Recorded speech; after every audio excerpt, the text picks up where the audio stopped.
AP పార్లమెంటులో బరిలోకి దిగే నేతలు ఫైనల్ కావడంతో ఇక ఎన్నికల ప్రచారానికి సిద్ధమవుతోంది బీజేపీ. ఇప్పటికే బీజేపీ ఎంపీ అభ్యర్థుల లిస్ట్ రిలీజ్ కాగా త్వరలోనే ఎమ్మెల్యే అభ్యర్థుల జాబితా కూడా వెలువడనుంది. దీంతో భవిష్యత్ కార్యాచరణపై చర్చించిన రాష్ట్ర నాయకత్వం పలువురు నేతలకు నియోజకవర్గాల బాధ్యతల్ని అప్పగించేందుకు రెడీ అవుతోంది.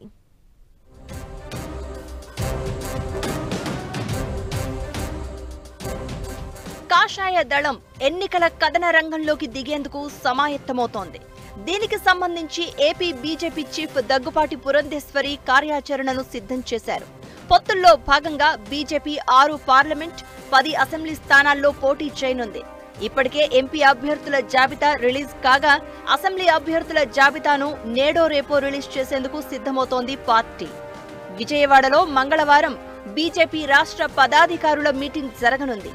ఈ సమావేశానికి జాతీయ నాయకులతో పాటు రాష్ట్ర నేతలు, ఎంపీ, ఎమ్మెల్యే అభ్యర్థులు దాదాపు 150 మంది వరకు హాజరు కానున్నారు.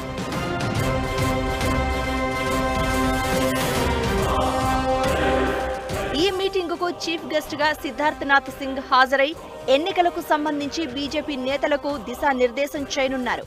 ఆయా నియోజకవర్గాలకు సంబంధించి ప్రణాళికలు సిద్ధం చేసుకునేలా ట్రైనింగ్ ఇవ్వనున్నారు.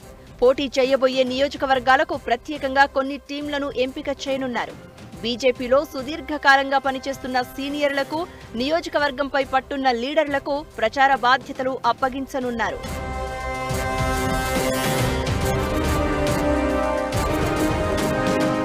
ఇక వచ్చే నెల 5 నుంచి రాష్ట్ర వ్యాప్తంగా బీజేపీ ప్రచారాన్ని చేపట్టనుంది. ఏపీ బీజేపీ చీఫ్ పురంధేశ్వరి ఎంపీగా బరిలోకి దిగుతున్న రాజమండ్రి నుంచే ప్రచారాన్ని ప్రారంభించనున్నారు. పార్టీ జాతీయ నాయకులు, కేంద్ర మంత్రులు ప్రచార సభల్లో పాల్గొనేలా టూర్ షెడ్యూల్స్ ను ఖరారు చేస్తున్నారు. వీటితో పాటు బీజేపీ, టీడీపీ, జనసేన పార్టీలు కలిపి ఉమ్మడి బహిరంగ సభలు కూడా ఎక్కడెక్కడ నిర్వహించాలనే దానిపై ఆలోచన చేస్తున్నారు.